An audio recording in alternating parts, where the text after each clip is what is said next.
we see that PMOs, they are more becoming more and more uh, committed with the idea that they have to generate effective value for their organizations. Otherwise, they will die, right? And that's exactly what we found in our research that started years ago, like 10 years, 12 years ago. And then we see increasingly importance of this idea of generating value for organizations. Otherwise, PMOs start to be challenged all the time, and people start to question if PMOs are really needed or not. So, what I'm going to share with you is the result of all these years of research that became the new PMI PMO practice guide, the first publication of PMI that was recently launched in last February. So we will talk a little about what we have in this book. Of course, I recommend that all of you download the book at pmi.org because it's a fantastic material developed with hundreds of PMO leaders around the world. So I believe that it will be something really valuable for all of you. Okay, so I would like to. I think that should I share my screen, right? Actually, because otherwise I cannot. Or Yeah, feel free. okay, you help me. You help me. Fantastic. Thank you. So very quickly, PMO Global Alliance actually it was an independent organization that I founded years ago in 2017. And this organization was like a PMI, but focused on the PMO audience, right? Because at that time, PMI didn't have a specific sub-community for PMO professionals. And then I decided to create this organization years ago, and it was, I could say, a very successful decision because after a few years, it became really big with almost 30,000 members and more than 120 countries, very active. Probably some of you already heard about some of our projects in the past. So in 2023, PMI came and we decided to merge PMOGA with PMI.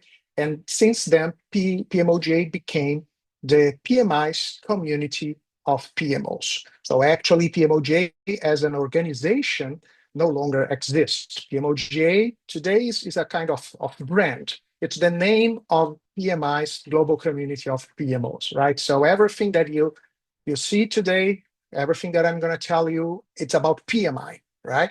Of course, PMOJ is this sub community that I have the privilege of leading, this fantastic group of members and volunteers that are doing a lot for all the PMO community. So next one, please. Okay. So everything is started, as I told you, everything is started uh, with the idea of value, right? And why? Because when we started with our research, and I'm talking about 12 years ago, we were maybe the first ones to stop start speaking about the importance of generating value for PMOs. At that time, PMOs were very focused on methodologies, tools, so a lot of technical stuff, right? But at that time, we started to realize that the most important, the most successful PMOs, they were they behaved behave in a different way, I could say. They were much more focused on different things, not technical things, but much more in terms of outcomes, results, things that PMOs were generating for their companies. And since then, we went deep in this research, and in a very recent update of our research, you can see that value remains as one of the most important topics for PMOs, but now stronger than ever.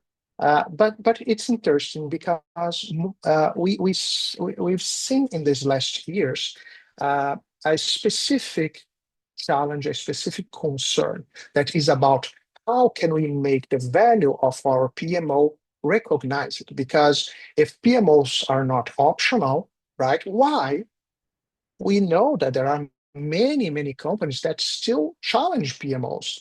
Some executives that don't really care about PMOs, they don't believe on PMOs. So at the same time that from the technical side, we know how PMOs can be a fantastic partner for companies. On the other side, we see many companies, even big ones, sometimes challenging the idea of a PMO, thinking like, okay, maybe we can live without them. So everything spin around the idea of generating recognition of the PMO value. And that's what I'm going to show you a little more insights right now. Okay, so first of all this discussion should start with something very important. That is, what does value mean for your PMO? Because when we talk about value, the first thing that comes to our mind is the idea of numbers, right? Or money. Okay, so value is money. Uh, yes and no. Sometimes it's true, but sometimes definitely not. And why?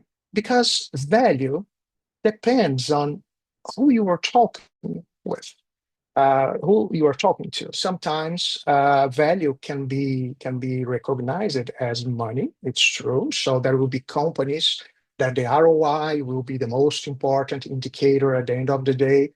But there will be organizations that possibly value is not exactly numbers or not exactly money. And why? Because of their characteristics, because of their culture, because of the executives that you are dealing with, because of their sector, industry, or even because of their culture and the country where they are established. So what I'm saying is, if you talk with a company from a specific industry or region, maybe ROI will be the ultimate, outcome that they expect from everything related to projects. But in other scenarios, sometimes value can be visibility, prestige, right? There are many differences depending on where you are. And this way, we understand that value as beauty is in the eye of the beholder. So this is maybe one of the most important concepts behind what you will see in a couple of minutes. We have to understand what value means to our company, to our customers, those that we are serving as a PMO, because their understanding will be different from company to company, from customer to customer. So, based on these ideas, we came with the new PMO practice guide, as I said in the next slide, please. Yes, the new PMO practice guide. Actually, PMO practice guide is the nickname because the real name is Project Management Office's Practice Guide. That's the name of this book, the first publication of PMI on PMOs. It's something really amazing. And inside this book, you will find a very interesting framework named PMO Value Ring. This framework, the development of this framework, started 10 years ago, but in the last years it was improved and upgraded, becoming a framework because it was a methodology before the acquisition of PMOJ by PMI. So now it's a framework, a very complete framework. Everything was based on the experience of PMO leaders, hundreds of them, and it will not tell you how your PMO should be because every PMO is different. Every company will need a different solution, but it will help you on how you can design, redesign, operate, or improve your PMO. So it means that if you use this guide today with your PMO, the result will be one. If I use exactly today with my company, the result will be different because our companies need different solutions because they have different needs. So this is the spirit behind this guide. So it doesn't provide you standards of PMOs or types, models of PMOs, ideal models, definitely not.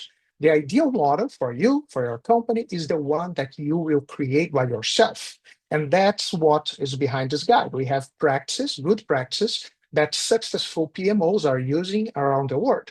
And this way, they can generate PMOs that are very aligned with what they really need. The next page will show you the next. Okay, yes. The next slide show you the heart of the PMO practice guide. It's a customer-centric approach for value-driven PMOs. Value-driven because that's what we are looking for. We want to generate value, or more than that, we want to generate perception of value. And when we say perception of value, it looks like, well, Americo, perception of value doesn't look like a number, right? It looks like a feeling. And yes, that's true.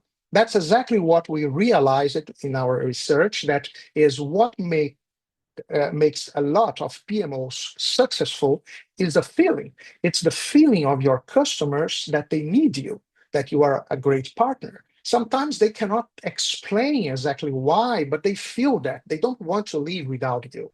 So value should be demonstrated with numbers, with more qualitative measurement. However, this intangible and subjective measurement, that is this feeling, perception of value, is something that makes all difference, and you will see that how it is important in the model that I'm going to show you in a few minutes. But to make it happen, everything should spin around your customers. And when I say customers, it means those people that you serve as your PMO, with your PMO. For example, executives, C-level, project managers. Usually they are part of the business areas, not part of the PMO, usually. We have functional managers, we have project team members. All of these people, they are served by the PMO. In the next slide, we will see the PMO value ring framework that I told you. This PMO value ring framework has 5 items. The first one is the organizational baseline elements. So they are behind the PMO. They are about the company. You have to understand these 4 items: organizational strategy, organizational structure, organizational culture and maturity, and the industry-specific profile of your company to create a PMO, to maintain a PMO that can be successful. The second one is about the PMO structural components: PMO mandate, PMO governance. The PMO strategy is about how you deliver value over time.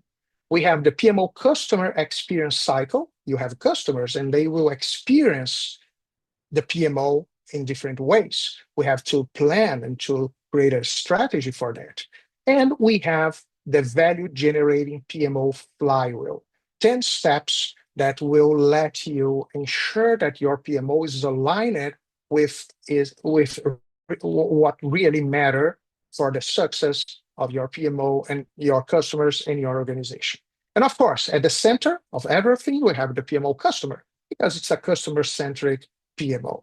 At the guide, you'll find all details about every item that you see in this framework, with some assessments, many different kinds of resources that can help you on establishing or reviewing your PMO based on this good practices. The next one will show us a summary. Basically, we try to translate needs into PMO value. So instead of providing to the company a pre-established model of PMO, oh no, our PMO should be a TMO, a SMO, a CMO, I don't know, there are many names, right? Try to create your PMO. And at the end, if there is no specific name for your PMO, specific title, it's okay. It's not really important. But we have to start in the right way. And the right way is understanding, not providing a solution. You have first to understand. So needs are important. Services are the way that you will create your promise of value. Outputs are the results of your services: reports, dashboards, training sessions. They are not value, they are the outputs. And the outcomes are the pains that will be healed with the outputs. So when you are providing reports, now your customers can make decisions. When you are providing training, now your customers can be capable of delivering more results, and so on. Benefits means, okay, now they have what they need. In theory, they are healed about their pain, but benefit means that each customer recognize that. Each customer see that, okay, now I'm feeling better, right? Now I have what I need. And you can say, oh, Americo, but if I'm delivering what I promise, it's something, it's a natural consequence. Sometimes not. The guide will tell you exactly why, but there are many reasons that can make your customer, even when you deliver what they need, even with that, they don't see the value of what you are doing. It happens in a lot of PMOs, right? PMOs say, oh, I'm doing a great job and nobody recognized the beauty of what I'm doing. Yeah, sometimes it happens because beauty as value is in the eye of the beholder, right? And finally, we have the concept of value. Value is like a balance of everything that you are doing. If considering all the benefits and all these benefits, the consequences, because there are consequences when you are offering some services and creating some outcomes. If all of this is recognized by your customers in a balanced way as something positive for the organization, now you can ensure that your PMO, the value of your PMO is recognized. In the guide, you will find details, how you can measure that, how you can assess if it's happening or not. So there are many details, but this is the basic idea. We start with the needs and we deliver PMO value. And close to the end, we have the next slide. Okay, so probably you've already heard about our certification named PMI PMOCP. This is the new one because we just not only rebranded but we redesigned the certification. We had one, a legacy certification that came from PMOJ before the acquisition, but now we just launched this one last February, and it's a gold standard certification that is part of the portfolio of PMI certification. So it's fantastic, actually, and it will become, I truly believe that today we already have thousands of certified people around the world, but it will become more and more the big standard in terms of certification for PMO professionals, not because we'll tell you how your PMO should be, but because it will enable you on how you can create different solutions, your solution. And if you change your company to another company, if you move, you can do it again in a different way because you understood how it works, so it's something really powerful. I truly believe on that. The next one, please.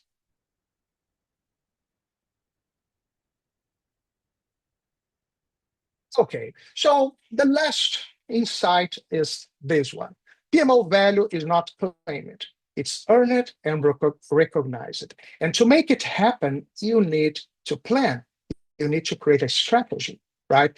PMOs are service providers. They have customers. They have to understand the needs of their customers and deliver the expected outcomes and ensure that they are recognized by their customers. Otherwise, there is no perception of value.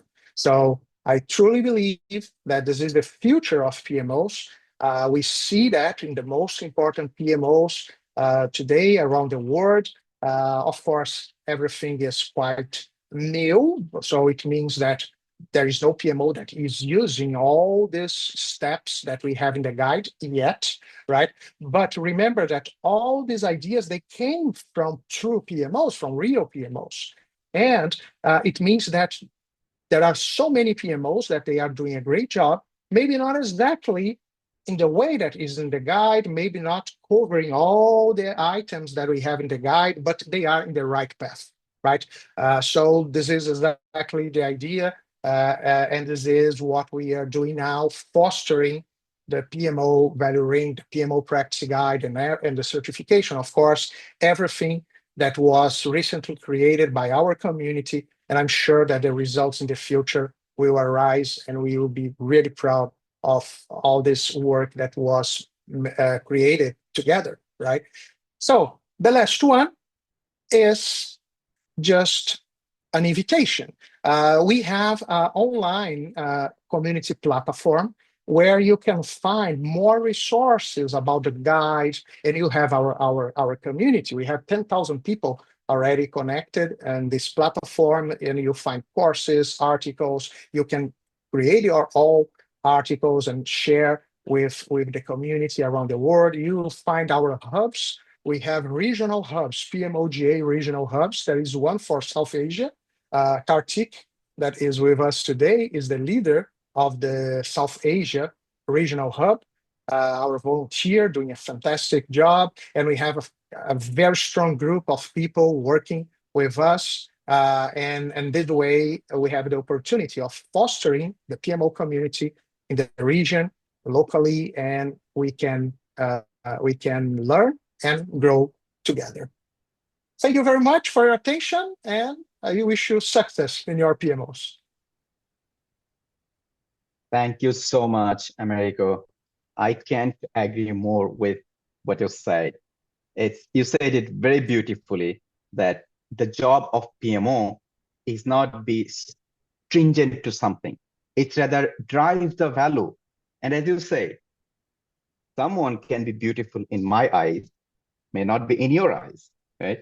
And similarly, based on the organization, based on the customer needs, based on the project manager's need, we create value-driven PMO. And I'm with my experience, like I'm a vice president in Citibank, based in Budapest currently. I work in PMO. I worked in PMO. I worked in Morgan Stanley as well. And this is the story. It's not same. Two organizations are never same. It's different. Yeah. Because they have different strategies. They have different needs. And that's what we do. And as you said, as you are showing in the survey, that PMO is thought of a barrier, but that's not what PMO should be. And that's not PMOGA is recommending anymore. Like, absolutely, make your PMO. Yeah. Your job is to help PMs, right? Yeah. And the customers, exactly. and the C-level people and the stakeholders. As long as you do that, that becomes value driven. Yeah, and there is something so interesting, Nazmo. Yes. Just to highlight one point, because of course, if you try, for example, to read books about PMOs, I love books. I have all of them here in my library. Actually, each one provide you with a different point of view. There are some authors, great authors, experienced people that they say, oh no, we have 3 types of PMOs. We have 5 types of PMOs. Even the PMBOK, the last edition, 7th edition, worked with this idea. The new one will be different, finally. But everyone provide a different point of view. I'm not saying that they are wrong. Definitely not, because there is no right and wrong in PMOs. But they are different perspectives based on their experience and needs. The problem is, I'm not saying that you have to ignore them. No. You just have to drink from that knowledge and create your model. You don't need to follow them because, of course, they don't know you. They don't know your company, how they could create something for you. But they can inspire you. So all these standards, books, articles, all of them are useful if you understand that they are source of knowledge to prepare you on creating your own model. That's the idea. Exactly. And I do the same, like with over a decade of experience, I still, when I read a new book on project management, PMO, I learn something new. And I take what's important for the organization that I'm working for. Yeah. So that's amazing. Thank you very much.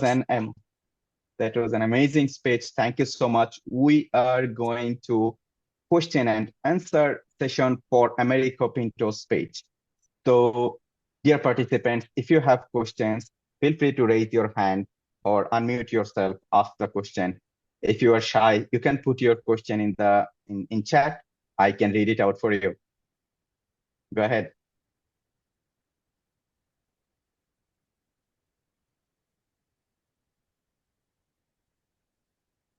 Anyone has questions, please raise your hand or unmute yourself and ask your question. Don't be shy. Yeah, feel free, right? And if you want to keep in touch with me, it's easy. My mail is americo.pinto@pmi.org. Feel free to keep in touch later. It will be a great pleasure to I believe support most you. of the things Pinto mentioned were self-explanatory. I believe we got it all very well, right? Absolutely. Yeah, that, of course. Thank you, Arif Bhai. Americo was thanking everyone. Yeah. I'm just checking if there is any question in the chat.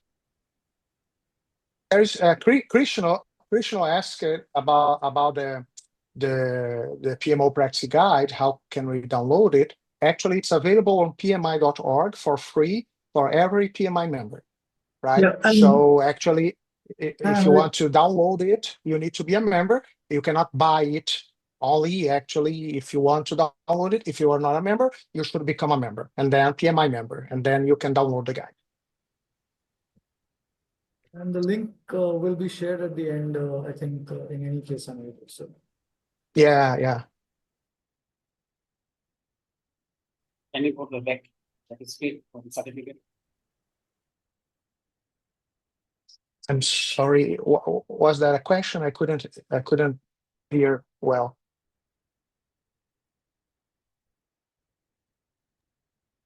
Could you please repeat your question? Come close to microphone and please repeat your question. We couldn't hear clearly. Or if you prefer, you can write it on the chat also. Yeah.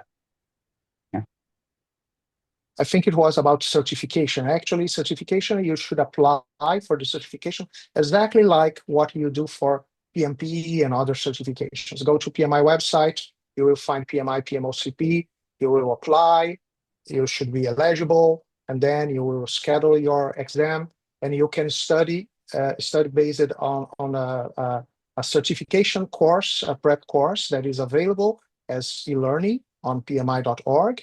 But if you go to our online community that I told you, actually, you will find more material that can be very useful, including a short course, like something very, very introductory, but it can help, right? It's at the online community. Exactly. I think I answered your question, Islam. Actually, with the book, with this prep course that is available at pmi.org, and with all the discussions and additional material that you'll find on the online community, it will be more than enough, and I'm sure that you will be successful.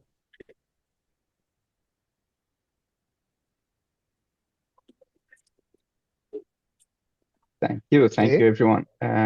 Is there any other questions? And we have a speech dedicated to certification, so you can, take to us and listen to that one as well. So Yeah. Honestly, just to close this discussion, honestly, I always say, in the last year since I founded PMOGA, I've never in my life I asked anyone to get certified.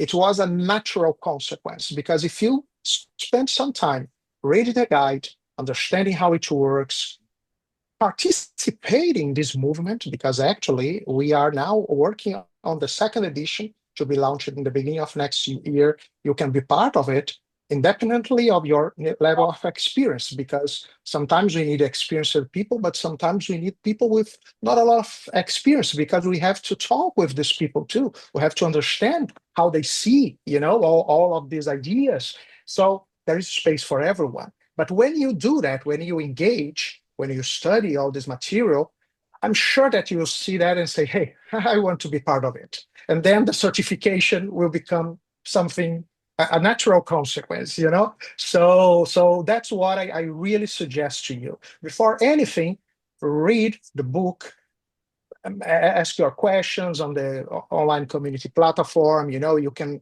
keep in touch directly with me. I will be so happy to clarify any point, you know, even about your personal challenges in your company. It will be always a great pleasure. And you will find so many PMO leaders that will be totally open to support you, to share their all experience, and to help you in your daily challenges. So feel free to do that. And I'm sure that you will feel in love about what we created together. We are so proud of that because it's a really, really rich and valuable material.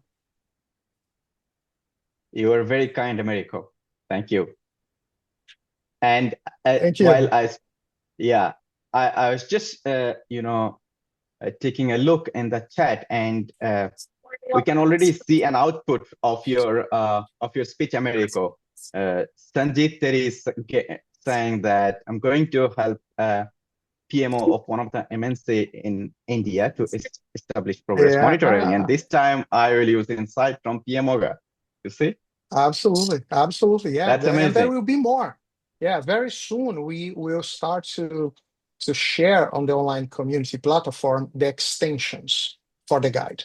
And these extensions will be focused on different topics. For example, AI for PMOs, sustainability for PMOs, and also we will go deep in some of the specific steps of the guide. For example, there is a specific topic that is the PMO value proposition. There are many, many interesting tools and techniques outside project management area that can help us on the developing this value proposition. So we are now going deeper and trying to understand how other areas of knowledge can help us on creating what we need for PMO. So that's what I said, that is developed by volunteers, and you will be welcome. If you go to the volunteer engagement platform of PMI on pmi.org, you can mark PMOGA and PMO as areas of interest. So this way you can receive messages when we have new volunteer opportunities, and you'll be very, very welcome to participate. Thank you. Thank you. And I can see many questions coming on details like step-by-step guidelines or what are the challenges we face. And this is exactly why this PMO forum has been established. That's the goal. We know you have these questions, and that's the goal. We're going to help you from this PMO forum with collaboration with PMOGA and South Asia and PMI. So definitely we're going to help you with that. And we have exciting speeches going ahead as well regarding the challenges in Bangladesh that I can see one of the questions which is Shifatur Rahman has asked. So absolutely. Thank you. So Kamrul Bhai, can we go to the next slide, please? So Americo, thank you so much. And thank you. We would like to provide this certification to you. And there is a tree planted in Joypurhat Girls Cadet College. So this is the certification for that with your name. And there is a tree code. There is a tree code. You can even check how your tree is growing or anything you want to check. Fantastic. Thank you very much. It's a great pleasure. And I hope I can visit Bangladesh in person very soon. It's in my list of places to be visited. So it will be a great pleasure. Thank you very much. Sure. Thank you. We'll be honored and we will welcome you. Thank you. Nazmul, as we have a good number of yes, Iqbal Bhai. As we have a good number of participants, can you take a picture? Yeah, sure. Please. It would be really great. Great idea. Requesting everyone to turn on the camera, please. Who is taking the picture, Bhai? I'm taking someone taking the picture? No, okay.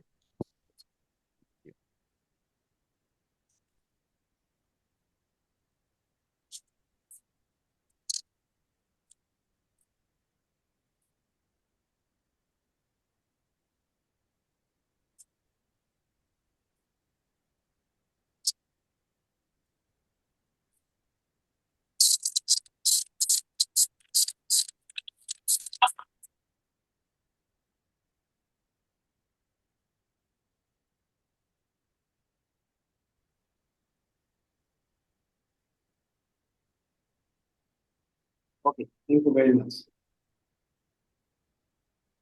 Thank you. Thank you, Iqbal Bhai. Thank you, everyone.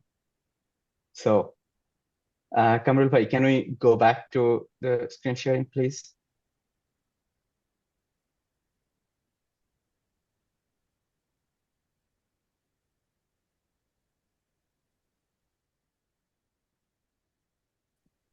Do you mind going to the next slide, please? Okay, here comes the real life success stories. That's PMOs that changed the game. Success stories from around the world. I don't want to waste any more time. And we have a successful leader in PMOs who have been, recognized, awarded by PMI, PMOGA, and many other great organizations. And it's Manohar Yaraguntle, head of PMO, Amara Raja Energy and Mobility. Manohar, over to you. Yeah, thank you, Najmal. And yeah, before we proceed, been with Americo from many years. I heard him talking about PMO, PMOGA. Every time it will be definitely a challenge for me to take forward its outstanding presentation, Americo, how PMO, GA, and along with PMI shaping the PMO. So let me, good evening, friends. Myself, Manohar Yaraguntle. So I will take you through some real-time case studies across the world, how PMOs are changing the game.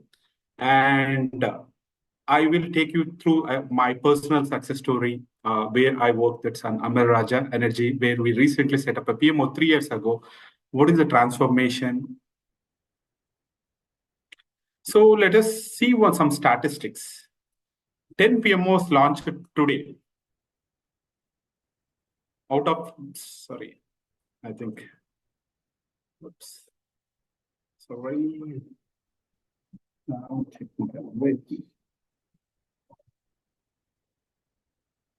Okay, I think the answer is out. Let me, why is not okay. Okay, 10 PMOs launched today. Only 3 or 4 will survive and thrive in long run. That means the success rate of PMOs that's launched every day, that's only 30%, 30 to 40%. What's happening to the rest of the PMOs? Everyone starts with a very good intention, very good motto. But what happened? Over a period of time, if Americo mentioned a very good point that's called value generation. If your PMO is just a bookish PMO, like creating some standards or helping your project managers, it doesn't run in a long run. So you have to create some value, a tangible value. Somewhere it can be recognized in terms of savings or revenue generation. And sometimes it can be in a different forms of value. We will see what are the different forms of values that we have generated for our organization. So that's a hard-hitting rule. True that only 3 out of 10 PMOs will survive in a long run. See some of the key statistics across the globe. As per the Gartner report, only 50% of the PMOs fail within 3 years. That means only the 50% of the PMOs will survive even after 3 years. That is due to the lack of value demonstration. And as per PMI Pulse of Professional report, 50% of the PMOs are closed or restructured. Instead of calling a PMO, they might observe with some other department because they are unable to align with the business needs. And as per Foster research, nearly 1 in 3 PMOs are disbanded within 18 months. That's very scary. 1 in 3 PMOs, that's almost 33% of the PMOs are going out of scope within 18 months. And as per Wellington report, only 23% of the organizations say that PMO is highly successful and it is driving strategic outcomes. This is not just I'm saying, it is from all the reports across the globe. This is the hard reality, friends. But let us see some of the real success stories. So these are some of the organizations. You can see Microsoft, Shell, Siemens, Pfizer. They have implemented successful PMOs in their organizations. Let us see what they did it. In Microsoft, they call it as enterprise PMO, and they drive digital transformation across the departments. What they did is they have come up with some key initiatives called unified project governance across Azure, office, and LinkedIn divisions that have improved the visibility of and also helped them to launch the products very faster. Coming to Shell, they have a strategic PMO that is aligned with energy transition roadmap, and they manage large-scale sustainability and decarbonized projects rather than just doing the normal projects. Even they could be able to help in sustainability also, and they reduced the project delivery variance by 30% and help to launch greener energy platforms quicker into the market. And if you see Siemens, PMO integrated with their global business unit using predictive tools, and they embedded real-time dashboards for project performance and risk. So they made a transparent system that can be easily visible to all the stakeholders and especially to the senior management. Thereby, they could able to make 35% faster decision making and 20% increase in stakeholders' trust in project data because everything is visible. And Pfizer PMO is not just a PMO function; they are integrated with R&D and clinical operation agility. And they manage a critical vaccine trials with agile-based oversight and agile-based methodologies through which they can able to roll out during the COVID time. They could able to roll out very quickly the vaccinations to the world. These are some of the success stories. It's not that 30% projects PMOs are failing, and out of the 30% who are being successful, these are the 4 organizations. Now, let me help you to understand from my personal experience. This is an award. This is a pic where Americo is there, me along with my team, Amar Raja team. We are taking an award in last year in December in Turkey. So we got a distinction award for the process and methodologies in South Asia region. So we didn't achieve it just overnight. There were a lot of changes, a lot of pains that we could able to overcome so that we are successful and we are standing here and I'm trying to help you to understand what we did it. Before start of the Amar Raja PMO, right, these are some of the critical challenges that we are facing. We have the missed deadlines and budget. I can say that almost 70-80% of our projects has been overrun with cost and missed schedules. And communication gaps. We have to work with cross-functional teams. So we have a very big team. We are a battery manufacturing organization where I have to work with multiple stakeholders. And I can see there is a very clear, because there is no one binding force which is sitting at the center. So everyone working in silos. So we can see a lot of communication gaps. And most of the projects we have seen that there is a scope creep. The scope is getting added. And also we don't have a clear mechanism where we can control the scope. And limited visibility, that's one big pain area. We have hundreds of projects going across the organization, but if you ask the senior management, they don't have any visibility. They might have only some of the very key projects where they are tracking closely, but apart from those, they don't have any visibility where exactly the project and whether it is stuck or is it going as per plan or not. They don't have any visibility. And inconsistent project governance and lack of standardization. We have these 100 projects. And everyone tries to do their own project management methodologies, and there is no standard governance, and there is no standard documentations that can be used across. So that way, every 100 project is different. And lack of strategic alignment. So what are the projects that we do, right? What are the projects that we do that has to be aligned to the strategy of the organization? We can see before start of PMO, we have only, I think, 15 to 20% of our projects are aligned to the strategy of the organization. We have many other key pain areas, but I can see that I segregated them into the 6 for the easy understanding. So before start of how we started our PMO in Amar Raja. So we have taken a base of PMBOK for the project management practices and also PMO valuing as the foundation for our establishment. I can see we started, the first thing is we should not start what we want to do. First, you have to understand what the stakeholders need. You have to sit with them, try to understand what is your pain areas, where you need support. That is exactly we did. We did a gap analysis and we identified stakeholders' need. And then we went to our organization executive, say that this is what is it, this is my plan. And we gained the executive sponsorship from the organization. The next step is we designed a PMO structure and governance. We have come up with what is the PMO structure governance mechanism. And then we established methodologies and tools, how we can track the projects. And we established the process and templates, and finally the project performance reporting and KPIs. And at the end, the continuous improvement is very much essential. This is how we could able to establish our PMO. And let us see from setup to strategy. I can see that in 2021 is where we initiated our PMO. At the time, we don't have any standardization, and it was more of ad hoc. We took a pilot. We didn't start it very big. We wanted to do it very small. So we took a pilot few projects and we started implementing this PMO practices over there. And then 2022 is where we have the foundation that I can say that we could able to come up with some templates, some governance gates, and some stakeholders buy-in. Because in 2021, when we started, we could able to get some quick wins very easily. And very, very, very fast, we could able to demonstrate the value the PMO is going to give to the organization. That is where we could able to get buy-in from other key stakeholders also. 23 is where we optimize. We have come up with some digital tools, and we could able to come up with some dashboards for project tracking, risk tracking, and also we integrated Jira with Power BI so that we get a real-time dynamic dashboards.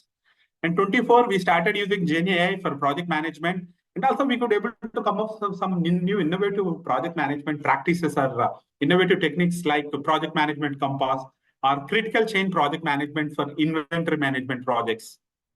And 2025 is a year where I can say that it is of more of a strategic expansion. That is where we have a big plans to scale up our PMO and expand to other business units also. And let us see some of the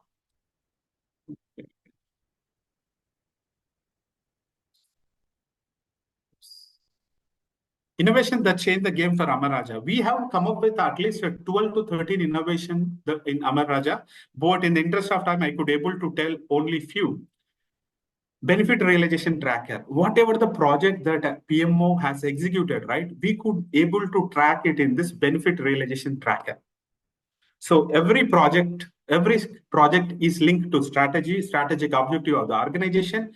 And we used to have some tangible business benefit during the initiation, and the PMO used to track throughout the process and even at the end. Like I can say that we worked on some NPD projects, new product development, and PMO has come up with some innovative techniques where we could able to crash the timelines by 6 months. That means 6 months earlier, I can sell my product into the market. So I could able to get a 6 months lead of sales. So I can demonstrate to my organization that I could able to shrink it from 24 months to 18 or 19 months, and in 5 months, how many batteries we could able to sell. That's the value the PMO has generated. And project categorization tool, one size will not fit. Like I have different projects. I have infra projects that ranges from around $100 million. And I have small projects where new product development will cost me around $5 million. And I have some sales projects that will run for only 1 month, 2 months, 3 months. If as a PMO, if I come up with some plan to them, one fit solution for all of them, that doesn't work. So what we have done is we have come up with a solution called product categorization tool. We ditched that one size fit all models. So we have come up with a tool. There are 6 parameters you have to enter. Based on the parameters, you get an index. And we have a scale of 0 to 25. If it is falling for 20 to 25, that is a high priority, high complex. Then the governance mechanism, the tools, the templates, the project management methodologies used on for the complex project is different. If it is something falling between 10, 15, that is of medium. Then the governance mechanism for them is different. So that way, we don't need to follow one standard mechanism for all the projects. And the next one is CCPM. So we have come up with using called as critical chain project management. This is more from a theory of constraints. We end up that we have a very big supply chain mechanism for a battery, right from manufacturing, going into a different phases, then going and sitting in warehouses from their distributions. So we see that there are some process efficiencies, and we started using critical chain project management techniques. So this has reduced our inventory cost, and also our sales, I can say that increased approximately 1.5 to 2% just by changing the way how we are working or how we can plan the inventory. And GenAI, we started using GenAI as much as possible, like starting from we initially started with minutes of meeting where we could able to GenAI like transcript, use some transcript, and GenAI for status reporting and also for oversight and also forecasting. And there are a lot of ways we started using this, and it has helped us in I have a 10 members team with me. We don't need to spend much time in writing minutes of meeting or making status report. Gen AI can help me with all of those now. And not only the projects, not only innovation, and I can say that the most important thing is we have to shift the culture in the organization, and continuously you have to build the capability and community. See, what we did is PM Talks. We have come up with a solution called PM Talks. Every month, all the maybe the cross-functional departments who works on the projects, we meet and we exchange our ideas. And we discuss here on what are the latest tools, or something like someone has a problem, then there are someone who already has a solution. This is something like a knowledge exchange forum, and it helped us in getting the confidence of the PMO within the stakeholders. And buddy system, whenever a new project manager comes into a system, right, we assign them with a senior project manager or from someone from a PMO office, so that they can get familiarized with all the project management practices very easily. They don't need to struggle. They don't need to reinvent again from scratch. And train the trainer, we have some certification programs where we go out and take some ATPs to train our associates in PMI, ATP, ACP certification. Apart from it, we have come up with some internal certifications also. And 50% of the project management team are certification. I have done the certification. Either you can call PMI certifications or some Scrum certification, PMOCP certification. And we have a very strong project retrospective repository. Whenever we complete a project, we take care of, we write everything in a digitally in a lessons learned database, and it is centrally located and centrally available for all the key stakeholders. And custom onboarding guides, like we have PM playbooks that help someone wanted to come in a project management, or someone wanted to use the project management playbook. It's like a playbook that comprises of standard videos, some standard trainings, and materials, tools, templates. Everything is available in this standard. So it becomes very easy for someone wanted to start their project management journey. And by implementing of all of this, I can see these are the measurable outputs that I can say 20% time to market. This is what I mentioned, that whenever we have done this value stream mapping, and we could able to scratch down around 20 to 30%. So now my product can go into the market 20% faster rate. And we have saved $4 million as one of the cost saving projects, not just creating a project management template or helping people to complete the project on time, on budget. We have taken some cost saving initiatives because we will be working in detail with all the stakeholders. Then we realize there is somewhere we can do some cost saving ideas. So I can say that it's a small $4 million for an organization close to $2 billion, but still this is some value that proactively our PMO has delivered. And 100% projects are tracking with project management standards. And right now, the PMO, initially we were struggling in 2021-22. I used to struggle to get a project because they don't believe us. Now I can say that everybody in the queue, they come, whenever they get a new project, they come and ask, hey, can you help us? Can the PMO team help us? I can say I have close to 40 plus strategic projects managed by PMO right now. And $180 million, that's the portfolio value of all these projects. And we adopted AI to reduce our manual efforts, and 90% of the projects aligned to strategic goals of the organization. And 100% having digital project management tools. And doing all these things, we got a very good recognition internally. We could able to generate the value even externally through external forums also. It's been, our PMO has been recognized. This is some of the measurable impact I can say. And I wanted to give some call for action for all of you. Start with strategy. Don't just think that PMO is there to track a project or set some project management practices. PMO is there to enable business outcomes and add value. This is most important thing. Obsess with the value. Measure the benefit, not the milestones. We are not here to just to complete the project on time or within the budget. And what is the value PMO delivers? The more value, the quicker the value a PMO will deliver, the PMO will be more successful. And innovate continuously. So we cannot, it's like riding a bicycle. You cannot stop it. The moment you set up a PMO, your PMO started adding value and everyone recognizes, you cannot stop there. You have to continuously innovate and improve your PMO. And don't wait, just start immediately. And I can say invest in people. This is the biggest thing any organization or any PMO has to do. Invest in people, not just project. Train, mentor, grow further PMO leaders. This should be a continuous process in the organization. And I can say PMO don't run projects, we run the impact. Thank you. That's it from my side. I will be happy to connect with all of you. This is my LinkedIn and these are my coordinates. You can take a snapshot or we'll be sharing this presentation. And I will stop sharing here, friends. I hope this is Thank you. something useful to you. Thank you so much. Thank you so much. It has been a great speech and it's a valuable speech. Thank you so much for that. And as you said, right, that create the value for your organization. Yeah, that's the greatest thing. Yeah. So yeah, and the journey is not easy, right? And there is no straightforward rule to that. So thank you so much. Thank you, Manohar. And we'll have the opportunity to ask him questions at the end of our event. So Iqbal Bhai, can you please go to, no, sorry, Kamal Bhai, could you please go to the next slide kindly for me? There you go. Manohar Bhai, thank you so much for speaking here. Another tree has been planted for you for this speech. Thank you for this contribution. And that is, again, in Jaipur Heart Girls Cadet College. You have the tree code.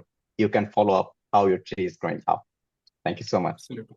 Thank you very much, Najmal and Iqbal and PMI Bangladesh Chapter and PMO Forum for this opportunity. Great. Thank you. Thank you. Thank you. Kamal Bhai, can we please go to the next one? Here comes Arifur Rahman Bhai, CTO, Tech Novelty Limited. So there is a quote from, I think it's from Einstein, right? He said that in the middle of difficulty lies the opportunity. And the man who has brought that opportunity in the middle of difficulties, in the middle of challenges in Bangladesh, he is our successful leader, Arifur Rahman Bhai, and he is going to show us how, and he's going to walk us through his experience, that how he created and unleashed the opportunities beyond the challenges. Welcome, Arifur Rahman Bhai. Please, the floor is yours. Thank you very much, Nazul Bhai. Thank you very much, all audience, and definitely, big round of applause for PMI Bangladesh Chapter for arranging such a beautiful session. It is actually a great opportunity for us to be here, talk face to face and, share our experiences. I'm here to actually share my experiences. I'm not going to teach you anything. I'm actually, walk you through the path I have actually, walked last 20 years. So before we actually delve into the session, I'll take a minute to introduce myself. Going to the next slide. Iqbal Bhai, kindly. Yeah. So, yeah, having 24 years plus experience, I'm quite old, probably older than I look. Okay. So, I have a couple of educations like BSc in computer science and then MBA from IBA. I received my PMP certification back in 2008. And there was a drive, in the year 2008, 9, 10 in Bangladesh among the leading MNCs and local companies to actually set up, PMO offices, right? And to really have high performance center. We used to call it Center of Excellences. So I'm actually from that batch where we and a couple of guys came together and tried to do, some great work at the time.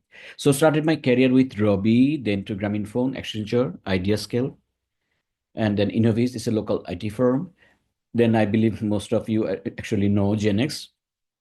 Worked there for around 4 years, then finally moved to Tech Novelty. I have been working with various areas, primarily project management, process improvement, enterprise architecture, currently heavily focusing on emerging technologies, mostly AI, ML, IoT, digital transformation. And as you can see, as CTO, my role actually, covers various other things like service delivery, back office activities and various things. Let us go to the next slide. Yeah. Okay. So where are we now in Bangladesh in terms of PMO and PMO culture? So going back to the time we actually had this drive to set up PMOs across the country was probably, as I was saying, 7, 8, and beyond that it was probably 4 and 5. We actually saw a huge spike among the MNCs, primarily the telecoms. They started to do a lot of process adoption, and as you can see, at the time only the MNCs and the large enterprises in Bangladesh actually came up with some success. All right, the telecom, the IT industry, the banking sector, all right, had very good success. And in the manufacturing, healthcare, education, I believe it was not as good as could have been. All right, so it was due to the lack of adoption, the similarity of adoption in all industries. All right, I mean, not all industries were actually coping up with the same pace. So there is also maturity gap across different organizations. Some of the organizations we have seen, they were like sort of, they received a large project or they are actually working on a big project, they will create some ad hoc PMO to have some practices in place. Once the project is over, everyone actually goes back to their usual lives. So the challenge is the lesson learned here is not being capitalized in future projects. All right. So this is another big mistake. A lot of lesson learned, a lot of processes, a lot of organization process assets, those are actually being sort of discarded, and this knowledge is never being shared within the organization. So there is also strategic misalignment, right? So the point is like, there's a huge disconnect between the PMO and the ones who make the decision. You have to have the C-level in your confidence. If the C-level is not confident about you, if the kind of CXO is not confident about you, if the owner is not very happy with your performance, he's not going to give you support. Okay. And number 4, I believe, despite the fact that we have over 1,000 PMP certified professionals, correct me if I'm wrong, I believe Iqbal Bhai has or Nazmul has the right number at this moment. There is still a shortage of skilled professional in Bangladesh. All right. Every now and then I receive a lot of requests from various organizations. Hey, Arif Bhai, can you give us some good resource? I need to actually manage this project. I'm actually out of kind of resources. Yes, skill shortage is actually a sort of a chronic problem in Bangladesh when it comes to project management and PMO organization.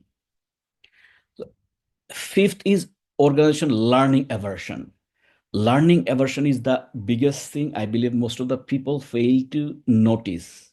All right, only the organizations who are actually doing good, they have a kind of passion for introducing new processes, new learning objectives.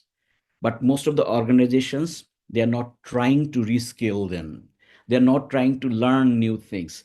This is the biggest bottleneck. All right, we have to get out of here. See, I tell you one thing, like what I have seen in my 24 years of career, like working with very large organizations were never easy. It was always difficult because you have to learn every single day. All right. If I name current specifically, like I worked with Accenture, I worked with GP. So we had to kind of, for the sake of learning and practicing, we had to go through various learning programs every month. And there are times it was actually more tiring than work itself. So this is very, very important. If you really want to make your PMO stand tall, if you want to make sure your projects are performing really high, if you want to make sure the understanding and knowledge level within the organization is close, you have to make sure that you are actually letting them learn every single day. All right, because if your stakeholder is not knowledgeable enough, the expectation of the project will be very different from what you wanted to deliver. So it's not only the project team, not only the PMO, also the stakeholders, senior management, your ecosystem members, everyone has to have that knowledge of level of knowledge. So this is very important. So PMO should always focus that there is a continuous learning, within the organization. Okay, next slide, please. So, I mean, the future is not all kind of blur. It's not all that dark. All right. A lot of things are actually coming ahead. A lot of things actually, changing towards positivity. But before we actually go to that positive thing, let me just share what Mr. Zafrul Islam, told as per the Daily Star, May 13, 2024.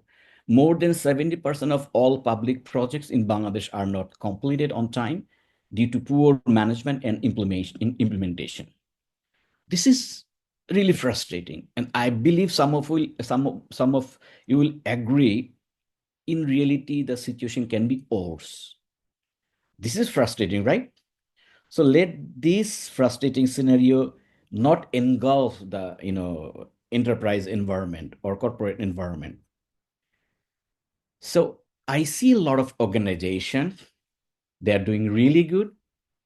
They are changing their PMO approach from cost center to strategic partner. Earlier they used to go like, well, I'm dedicating 1.5 or 2% from this project to the PMO. All right, you take care of the project manager, take care of everything, give me nice reports and show me progresses and all. This has changed. Some fast-moving organizations, some leading organizations, they're enabling the PMO be part of the ecosystem, part of the strategy. So when the top management think about something really kind of different, when whether they're going for certain changes within the organization in terms of tools, techniques, processes, new application onboarding, they're proactively actually onboarding PMO team. So this is a very interesting change, right? If I can say, refer the name of the PMO of the year last year, I believe you remember, Bank was doing excellent, excellent. Like they are very closely tied up with the management board. Every now and then they are trying to learn what the expectation of the boards are. So this is very important. The transition from cost center to a strategic partner. So I see the positivity here. A lot of companies are actually making PMO part of their strategic leadership team and kind of sharing everyday kind of changes and vision and all. So number two is like bringing structure to the public sector. This is very, very important. If the public sector performs better in terms of project management, transparency, and accountability, it will help the other organizations like us, enterprises, perform even better. In most of the high performing kind of organizations, countries, you see that that drive is actually kind of taken from the government itself. I had the opportunity to work with some American government agencies before, 4 or 5 years before. I have seen that the level of precision, the level of delivery of the government agencies are way better than most of the kind of countries of this region. So we have to make some massive changes here in terms of the transparency, accountability, and timely delivery. All right. So if government organizations do it better, the private organizations and MNCs will be kind of empowered or kind of positively impacted to do even better. So another thing is like, although the number is growing in terms of certified professionals, skilled professionals, the demand is rising kind of tremendously. So this is very interesting, and I'm sure the young professionals should really look into it and take it as a kind of challenge that we'll kind of skill up ourselves. We'll make sure we will try to help the organization we are going to join. So they should be really focusing on getting real life experiences and learning the best they can to help the kind of industry. Another thing I believe Manohar mentioned that is definitely I want to also add here, smarter and data-driven decisions are part of the game now. In my organization, I actually make a lot of decisions based on the data that I get from Power BI and various other tools, and also we are kind of using a lot of dashboards, a lot of analytics, right? Robotics process automation, a lot of tools are being used nowadays. So the PMs are actually slowly trying to onboard this, technicality. They're trying to kind of learn new techniques. They're trying to make their life easier. And I see that, things are, actually going really good now.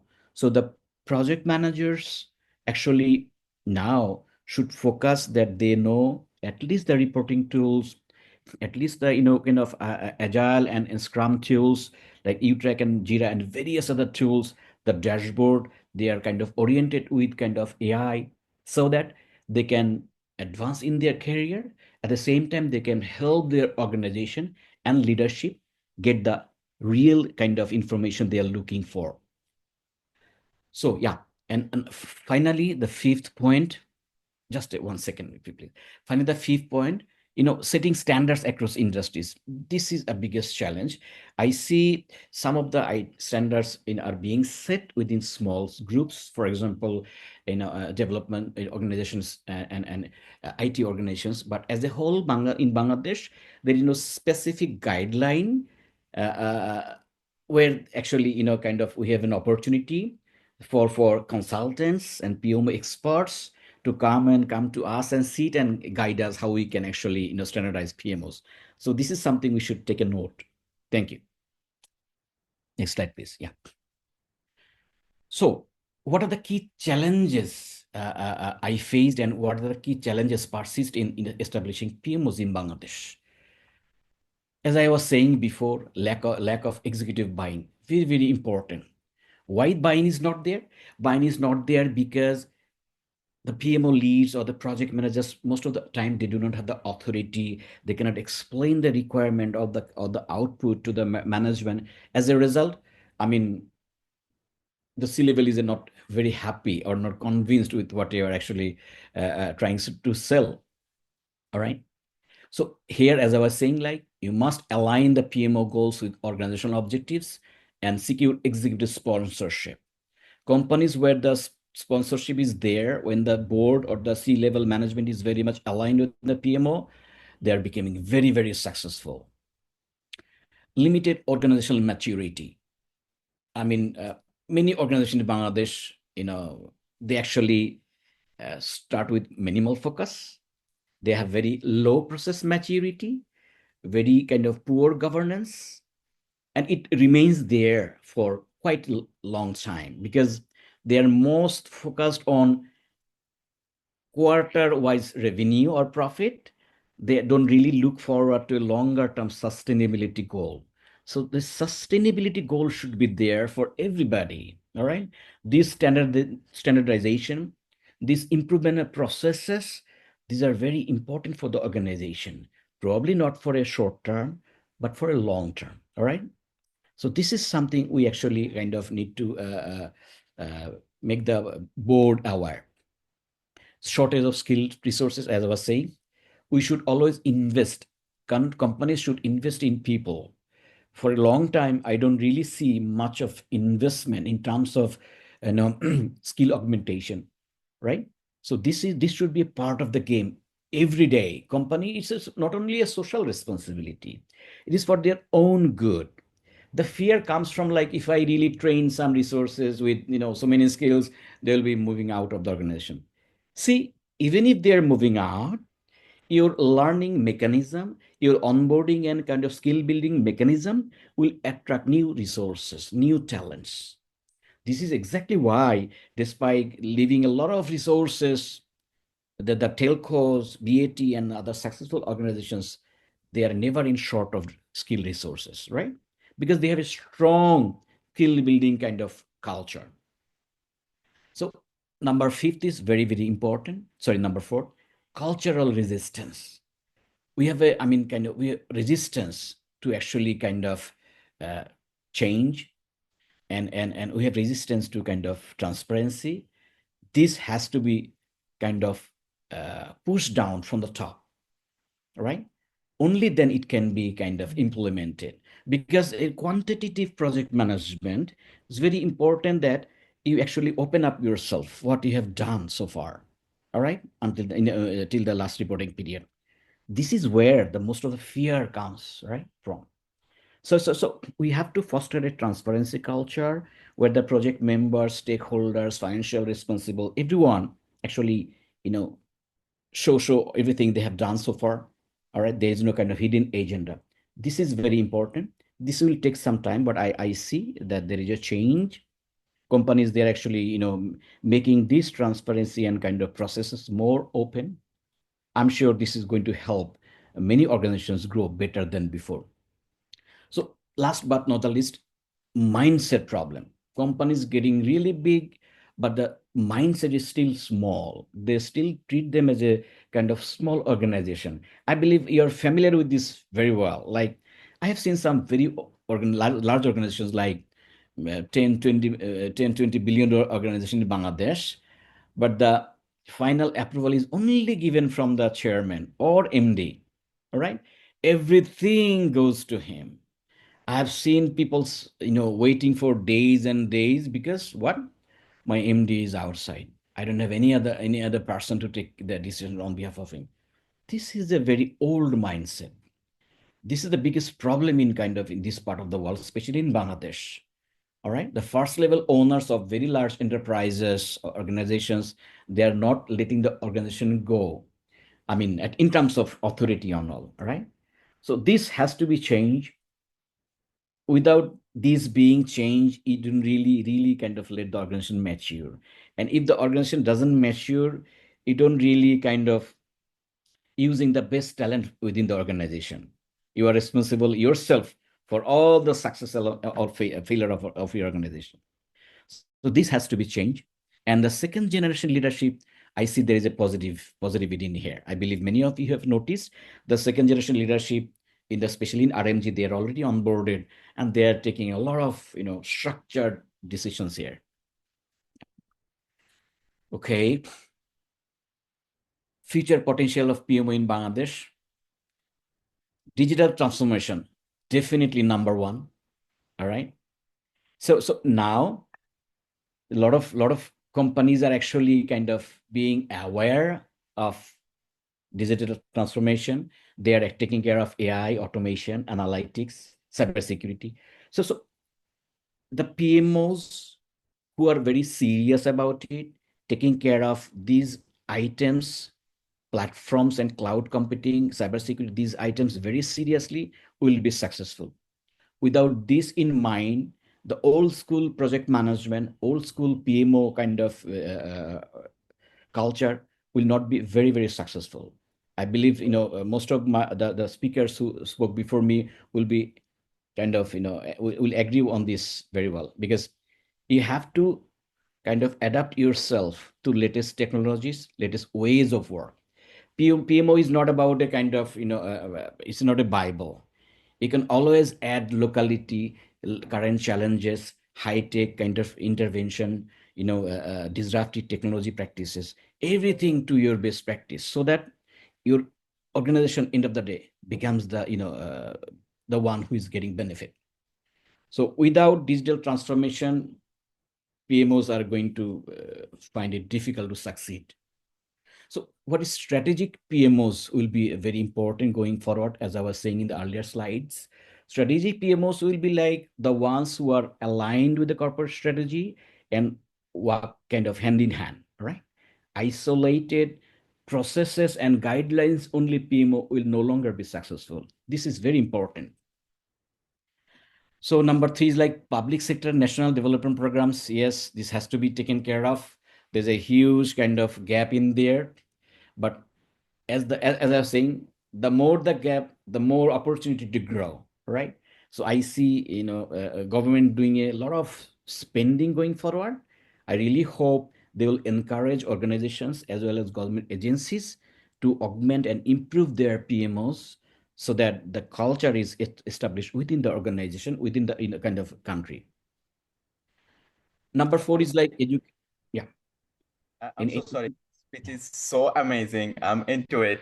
Just with respect and being in the interest of time, if you don't mind, accelerating a little bit, that would be really great. I'll just sorry yeah, for that. I know. It's very difficult, very sorry. Okay.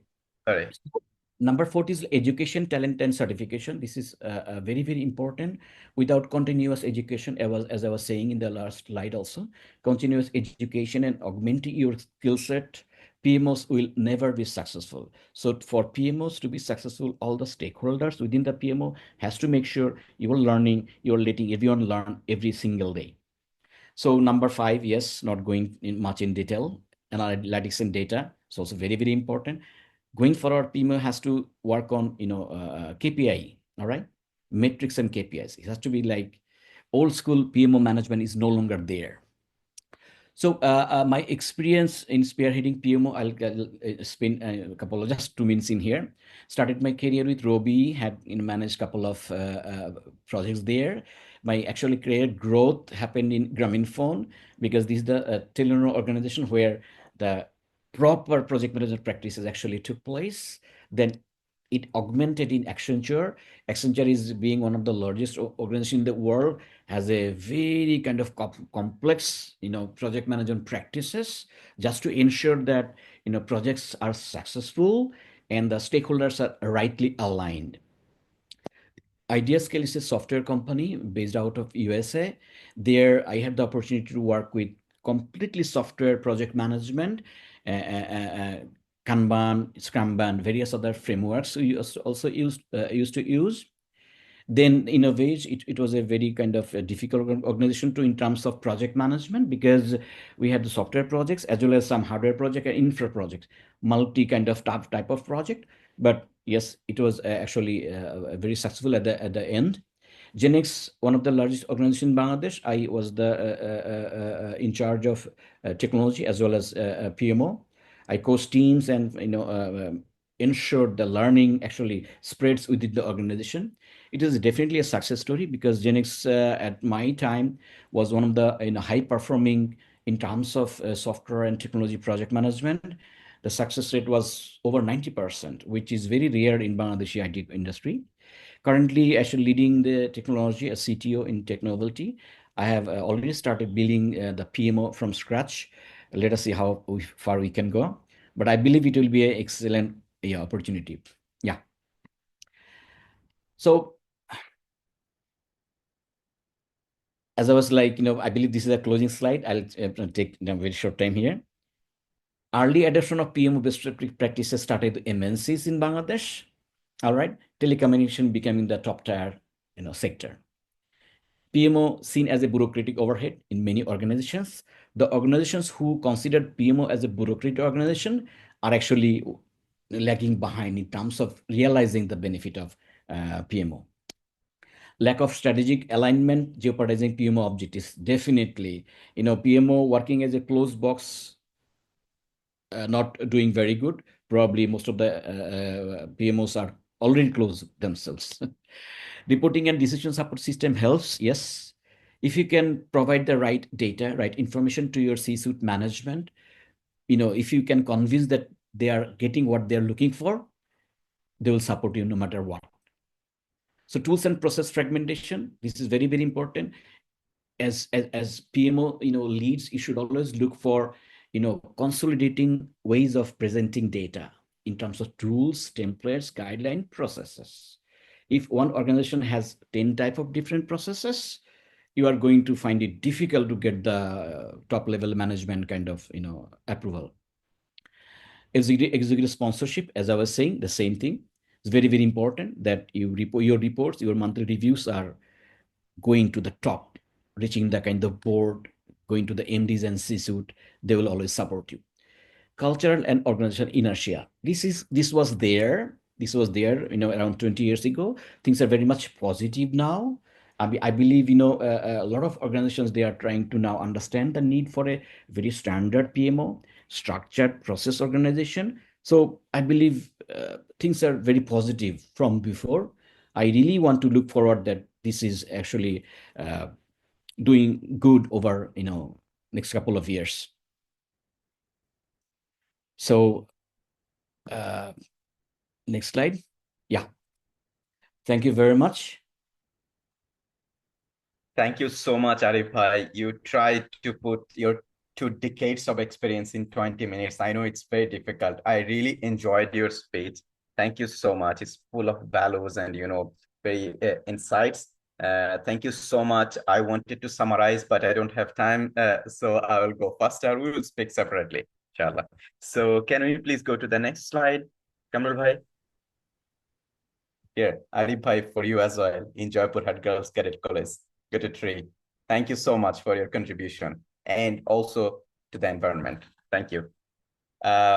Here comes Karthikeyan Ramamurthy. I don't want to take much time with the introduction. And this is one of the, everybody's waiting for this one, that how PMO as a career and strategic asset. And Karthik is South Asia hub lead of PMOGA. And over to you, Karthik, please. Thank you. Thanks, Nazmul. I think it is going to be a tough act to follow, Arif Bhai and of course Manohar earlier and Americo, but I'll try and do my best. I know we have limited time, so I'll try and focus on key points. Nazmul Bhai, if you could go to the next slide, please. It's with Kamral Bhai. Yeah, Kamral Bhai, please. Yeah. Yes, that one. That's fine. So, if you could go to the introduction slide, please. The reason I'm trying to introduce myself is that I am really going to talk to you about how I have seen the last 25 years in the PMO world. I started working as a PMO in 2001. When PMO, many people didn't know what, including myself, didn't know what a PMO was, despite working in one. And even the people who set the PMO did not really understand what a PMO is. So primarily, I am based out of India. I now am the South Asia hub lead, which looks at India, Bangladesh, and Sri Lanka. And will be very happy for you, any of you, to contact me on any PMO related topics. I'm very excited that PMI Bangladesh Chapter has started this initiative, has been has become the pioneer on this topic. So really excited. Have been working with PMOGA and then now PMI for the last 6 years, working closely with Americo and starting the India hub in 2021, and which then evolved into the South Asia hub. If we can just move ahead, I'm just going to focus on a couple of things. One is to talk about how the career, what aspects of a PMO help you grow your career. And Nazmul Bhai actually referred to how PMO is a strategic asset for organizations, but I'm actually going to focus on how it can be a strategic asset for you as an individual. So if you can go to the next slide. So the way I see a PMO career is, on various axes, and some of this is linked to what Americo had talked about earlier. In terms of how a PMO can become value added. But from a career perspective, what are the areas that you and I need to look at to grow as PMOs, right? So it starts with foundational, which means we need to understand methodologies, we need to understand technology. By methodologies, I mean, there has been a lot of reference that Arif Bhai and Manohar talked about the various kinds of methodologies that were used. And Manohar also referred to innovation, which means that methodologies are not fixed. They keep changing. You were in sequential project management. You went to agile, you went to safe, you went to, if you're in the construction business, it's a different methodology. If you're in the supply chain side, it's a different methodology. So you need to understand the different methodologies. You need to understand the different domains, and you need to have an understanding of the technology. And by technology, I'm not restricting myself to information technology. I mean, technology in the various domains. You need to have an understanding of that. The other aspect, which again, Americo briefly referred to and Arif Bhai referred to, is structural. How is your organization set up? How are projects, programs, portfolios set up in your organization, right? What is your positioning of your PMO in those areas? Is it a project-related PMO? Is it a program-related PMO? Is it a portfolio-related? Is it business-related? Is it organization-related? What is it related to, right? Then you also have to have certain skills around knowing the organization. Do I have understanding and awareness about the organization? Can I navigate the organization? Do I know the structures in the organization? Arif Bhai referred to, in some companies, the decision making being just top down. Everything gets done top down. So do I know this? Do I know that I'll have to go for every decision making to the top? Or he said second generation CXOs are, more delegating their responsibilities. So it's more distributed decision making. So are you aware of that? Are you aware of the different scenarios that the company is going through? Maybe at a certain point, it's just started up. In certain other cases, it's in a growth phase. In certain other cases, it's a mature organization. So where is your organization? Then you also have to have cross-functional understanding. A PMO is not restricted to, maybe if you're one project PMO, maybe you're restricted to that project. But eventually, as you work with different projects, you will have to touch base with business, you'll have to touch base with finance, you'll have to touch base with HR, you'll have to touch base with varied functions. So you have to have a cross-functional mindset. You have to be able to bring, you are the function and you're the person that will break silos. And then there is talk of customer centricity, which is what Americo really focused on in terms of the new practice guide. And I will encourage all of you to look at the practice guide. So customer centricity, again, Arif Bhai talked about mindset change. Can we become customer focused? Now, customer, we can go into the internal question of who is customer. Internal, external, doesn't matter. The stakeholder that you're working with, whether there's an external customer or it's management or it's project managers, for example, you need to have the mindset to be focused towards them. I'm not going to talk about value creation because we've talked a lot. Clearly, you need to understand the value you are creating. And what value one PMO creates is not going to be the value another creates. So don't get into the FOMO of, oh, that PMO is doing that. Why am I not doing it? Is it relevant to your organization, your context, your structure? Do it then. Otherwise, there is a different opportunity where you'll be able to do it. Most importantly, what is evolving today is contextual, which is, do I have understanding of the new things on the horizon?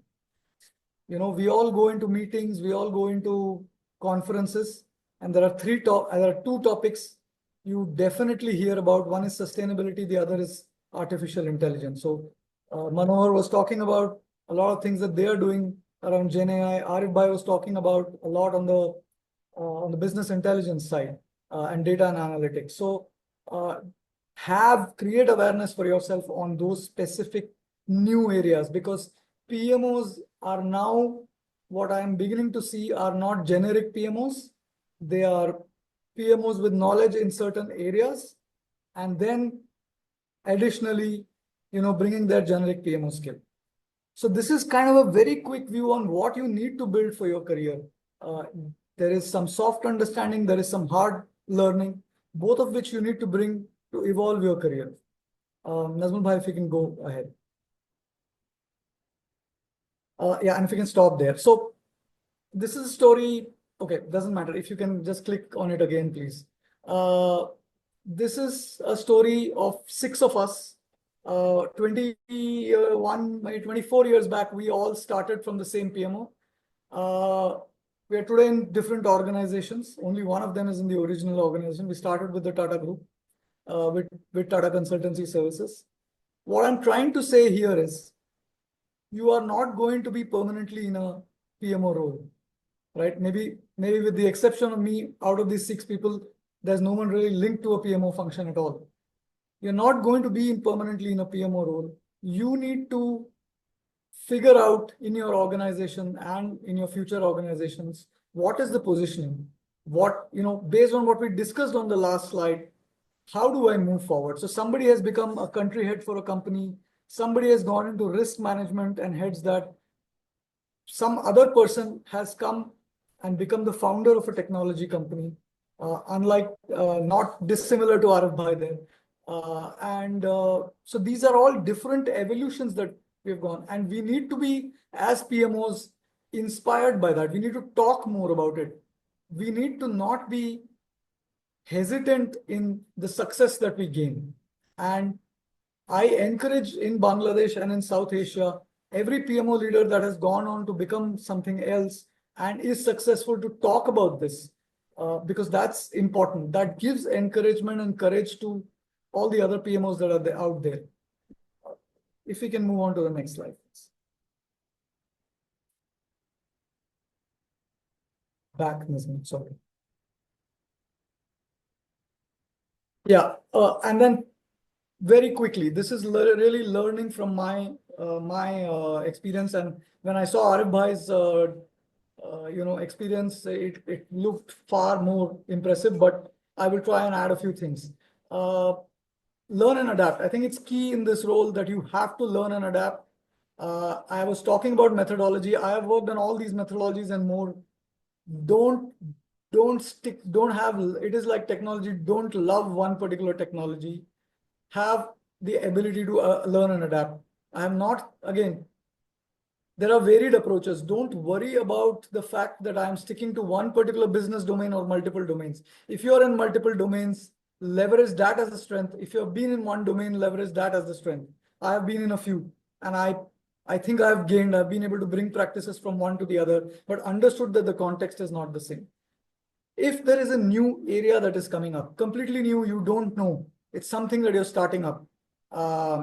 I started an innovation function inside a PMO.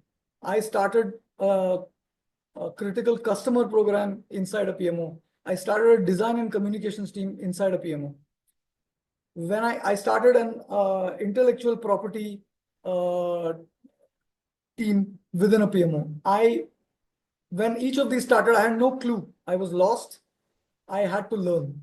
And so when a new area comes up, there are challenges, but seek the opportunity and move further on it. And try to see, again, linked to that, can you move around? Can you get diverse set of skills? Because in PMO, I can tell you by my experience, when I sit on any day, and I think the panel here and many of you may relate to this, through the day, there is not a single meeting that is linked.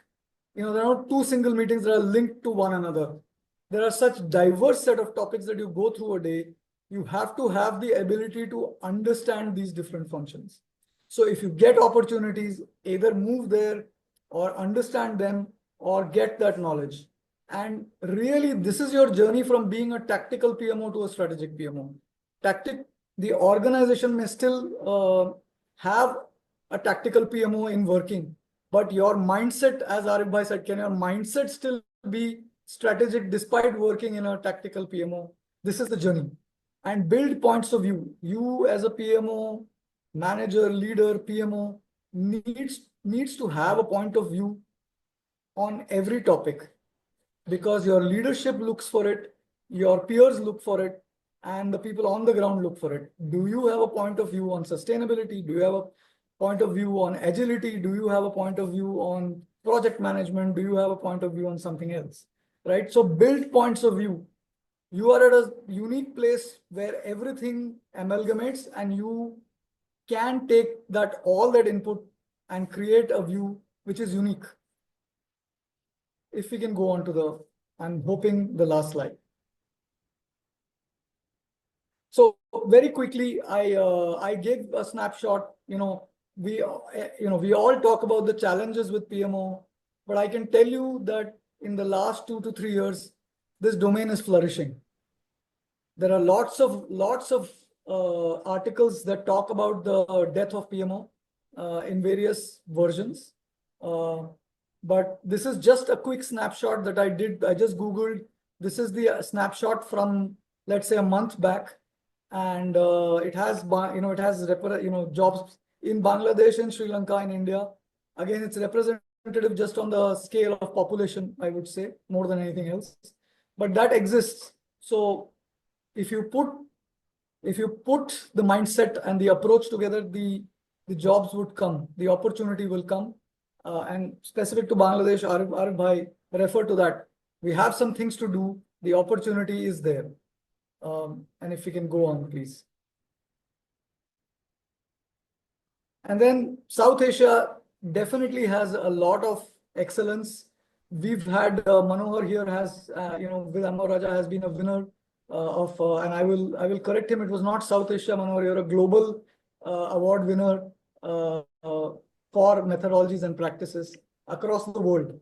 So that's been the PMO Bangladesh chapter is starting the first of its kind forum, not happened in anywhere in the world. So again, a lot to be proud of. And then we also had India awards earlier where we've had some winners. And Gaurav Dupar, who was a colleague of mine, who founded the India Hub, was also a best volunteer. So the capability here exists. We need to do more, and I'm happy to support Bangladesh, India, and Sri Lanka in any way on PMO topics. And just a takeaway slide for all of you. You had questions on certification, on certifications, on the practice guide, and the online community. So there is a slide which gives you all the links. I'm sure it will get shared with you. And thank you.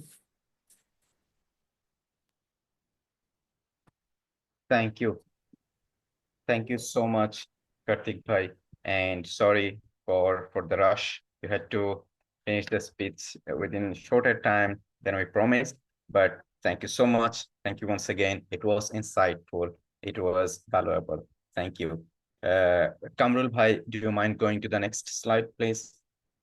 Here is the tree that has been planted for you as well. Kartik Bhai, it's the certificate. You can, of course, see the progress of the tree with the tree code. Thank you so much. Very, very grateful, Iqbal Nazmul. Thank you. Thank you so much. Thank you so much. And just, just so I don't forget. So Kamrul Bhai was the behind scene who is, helping us leading the slides. Thank you so much, Kamrul Bhai. So yeah, now here comes to the question and answer session. So can you please go back to one more slide? Go back one more slide to the Q&A slide, please. Kamrul Bhai. Yes. So we will open for a short Q&A session because we are running out of time. So we'll open for 5 minutes. If you have any questions, please either put it in chat or better if you, unmute yourself and ask the question. And you can, directly ask specific speakers as well. Feel free.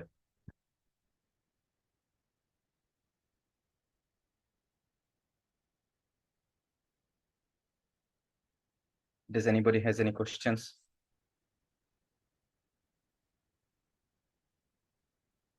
If not, the question in chat box. So can you please check the chat box? Yes, sure. What is the biggest challenge you see for setting up PMO? This question is to Arifur Rahman Bhai. What is the biggest challenge you see in setting up PMO? Arifur Rahman Bhai, you there? If no, there is another question. What is the future? I'm here, sorry. Yeah, okay. Arifur Rahman Bhai, did you hear the question? Can you please repeat? Yeah, what's the biggest challenge you see in setting up a PMO? That's the question. Shami Kapoor asked this question. Okay. The biggest challenge is actually the management buy-in. Management buy-in and C-level kind of alignment, because without C-level understanding what I'm going to do with the kind of PMO, you can actually never have a successful PMO. Thank you. Thank you so much, Arif Bhai.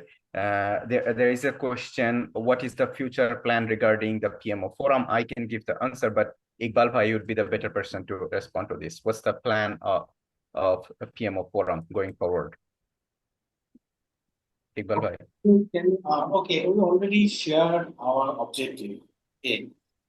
We will conduct regular sessions with the other PMI chapters and with the international PMO expert. So that we will want to bring the international knowledge to our Bangladesh, obviously, and to the local knowledge to the above. So during all the regular sessions, we'll come up with best practices, effective tools, and practical frameworks to enlighten our project management professionals.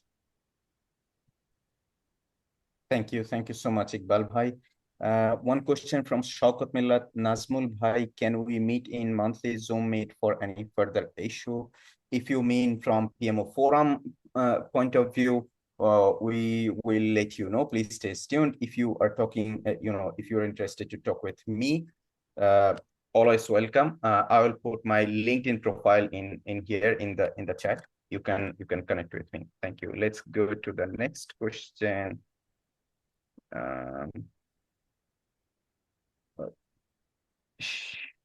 Kami Kapoor, do you have a question? You said I can speak if needed.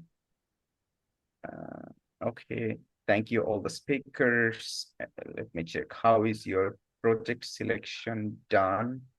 This question. I think it's from Manohar. Yeah. Manohar, yes. Okay, yeah, Anthony, I can see even you tagged me in LinkedIn. See, my PMO capacity is limited. I have only 10 members team. So I will let you know what the process we follow. See what happened whenever a project comes, then we have a funneling mechanism. We go through the funneling mechanism. If it's something like a regular operation that doesn't comes to us, if it is something aligned to our strategic business value or strategic goals, then all those projects will come in line to the PM to all. So to do this, I explained you about one tool that is called project prioritization tool. So what happens? We have developed the tool with around 6 parameters. So once we key in those 6 parameters, that automatically will give you a percentage. On a scale of 0 to 25, if it is falling on a particular rate, any project that is coming around at least medium complexity to high complexity, only those things are linked to PMO team.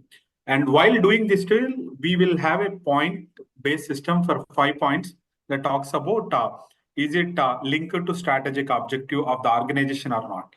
So based on the project tool, then our PMO team will pick those projects for execution. If you want, you can connect with me over LinkedIn. I can further help you out on that, how we use this tool. Okay, yeah, I can see the thank you. Thanks. Thank you. Yeah, Shami Kapoor question, transformation initiatives support by PMO, difficult to quantify as work is done by delivery team and supported by PMO. How to quantify cost savings by PMO?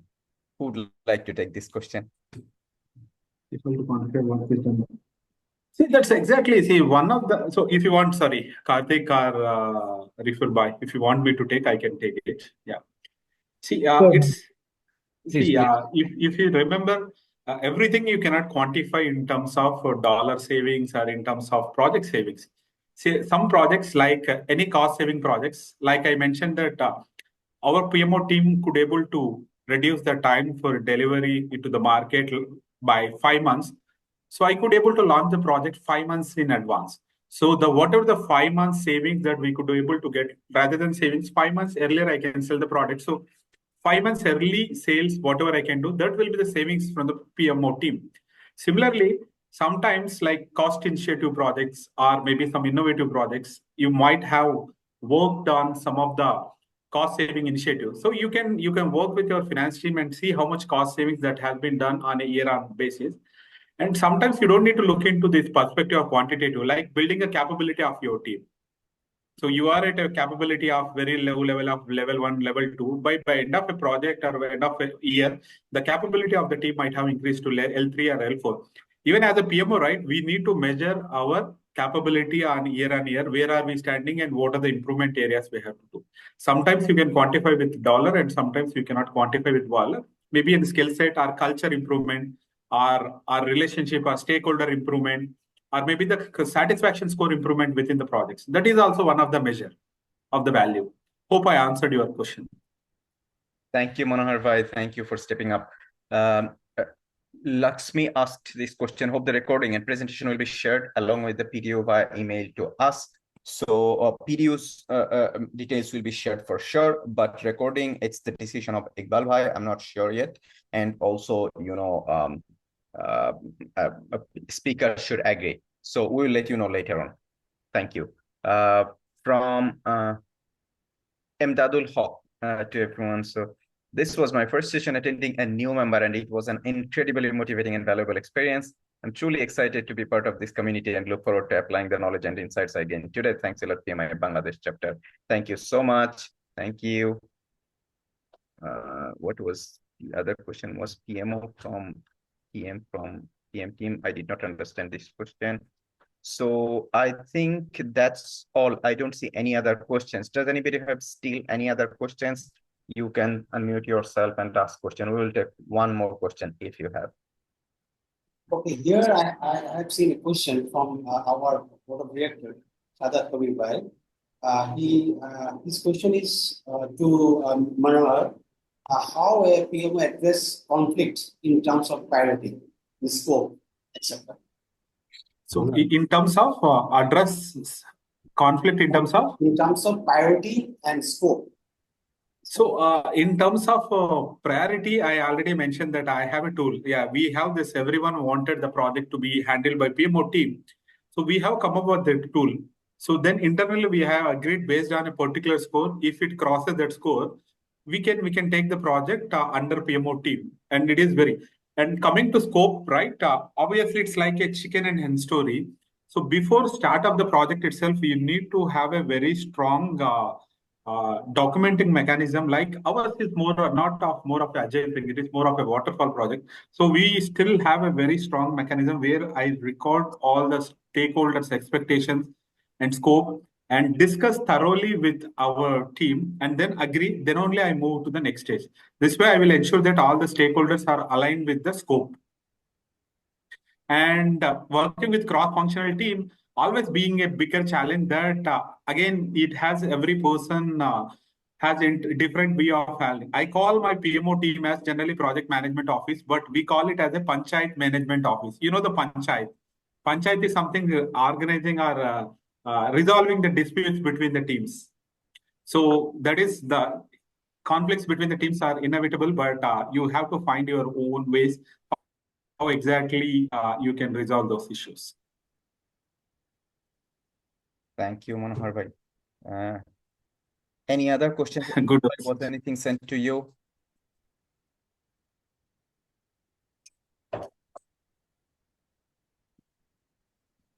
Iqbal Bhai, was any question sent to you, directly to you? Okay, looks like no. No. So we are almost at the end of. I just need a minute. I just want to thank Bangladesh chapter for this beautiful initiative. The reason behind is we have a forums for all the PMI. Like in PMI, we have forums for agile, general project management, or maybe a industry-specific forum. Whereas I think this is the first time in South Asia. I think we are glad that PMO GA has been acquired by PMI, and PMI has come up with a very good move of introducing or revamping. PMO is not something new to all of us. We've been hearing from last 20 years, 25 years. But PMI has realized that PMOs is going to be a game changer for many of the organizations. So with this acquisition from with the PMO GA into PMI, it has helped us a lot for maybe the wider community. And I can say that your chapter and especially the leadership of Iqbal, that they are the first runners in introducing this forum to the Bangladesh chapter. And even I'm little jealous that we could not able to do that in India, even though I am very much into PMO from last 25 years. I am tied up with a lot of initiatives I could not.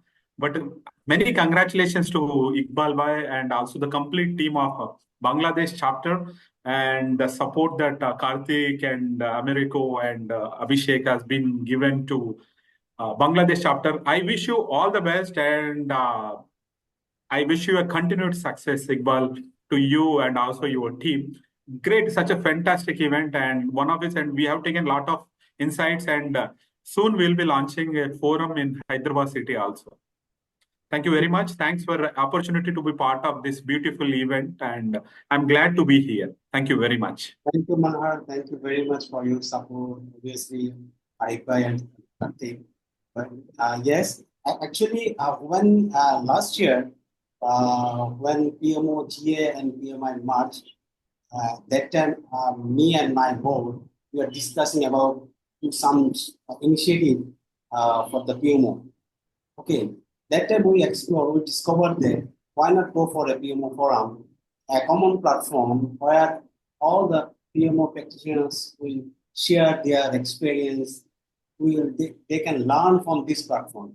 So yes, Manohar, thank you very much for your kind words. Yes, definitely. Yet to so many things to uncover under this PMO forum. So we're looking for a partnership with you to conduct upcoming webinar session. Absolutely. We can do a cross chapter forums. Definitely, yes. We'll be there. And when we launch, I will invite you. Definitely. Thank I you. want to learn from you guys. Yeah. Yes. We learn from each other. That's the spirit. Thank you. Thank you. Iqbal Bhai, anything else before I forward it to Ahmed Zafar Bhai? Yeah, I think we are all short of time. We can go to that. Yeah. Yeah. Thank you everyone for joining, and I'm going to leave and forwarding it to Ahmed Zafar Sadiq Bhuya Bhai, but stay tuned. We're going with more events. Thank you. To Ahmed Zafar Sadiq Bhuya, please. Thank you. Thank you, Nazmul Bhai, and everyone being with us from the initiative of PMI Bangladesh Chapter. So, and glad to all join and with us for a long time. So now, as a part of this session conclusion, so I'd like to share three information. Like this session recording will be shared in our YouTube channel, and we'll also go to our social media like LinkedIn and Facebook pages. And also, we are going to share the PDF codes by mail. And as well as in the meantime, also we'll share those links also in the by mail to you all. So 2 PDF will be distributed who have participated to the total division. So this will go to you. And before going to the conclusion of this session, actually this is the beginning, and actually this will be evolved in an agile way. So 4 more to come. So we are planning to prepare a roadmap and also make it a effective community for PMO related knowledge and also experiences, because the guidelines what we are getting from PMO is not enough, as well as we need to listen from the experts who have implemented the PMO like Manohar. So we want to combine these efforts and combine the knowledge and together and build a better world for tomorrow. So with that note, actually, I'd like to thank all the participants and all the PMI members, and also all the guests from PMO and everyone. So that's all. Thank you for joining with us. Thank you. Thank you all. That's the end of. Nazrul, before end, I want to thank Abhishek. I think Abhishek is here. I want a few words from him. Abhishek. Thank you so much, Iqbal, and it was a wonderful session. I'm in touch with all the speakers. First of all, gathering the right speakers, gathering the right audience for this session itself shows the success of this event. Plus, the participation from all the PMO experts in Bangladesh in this forum also says a lot about your vision and thought process, and you have my best wishes. I'm sure that this is just a start of a wonderful initiative, and not just for Bangladesh chapter, but for the rest of the chapters in PMI South Asia. As Manohar said, it's a one-of-a-kind initiative, and I'm sure that other chapters will take inspiration from the success of this event. So many, many congratulations and kudos to Iqbal, you and the rest of the board members. We are really, really happy, and you have our support. These kind of sessions will actually, they need to happen more by all the chapters. So many congratulations once again. Thank you. Thank you. Thank you very much. Thank you so much. Iqbal bhai. That's right. We can wrap up now. Okay. Thank you so much. I have nothing more to add. Thank you so much. Thank you, speakers. Thank you, all the participants. Thank you for our volunteer team for working, for your incredible work. And we will meet soon. And we will contact you in emails, and we will request your feedbacks to this program as well. Soon we will share the feedback from as well. Thank you so much. Have a nice day. Thank you very much. Thank you, Iqbal bhai. Thank you, PMI. Thank you. Bye-bye. Take care. Thank you. Thanks, everyone. That's it.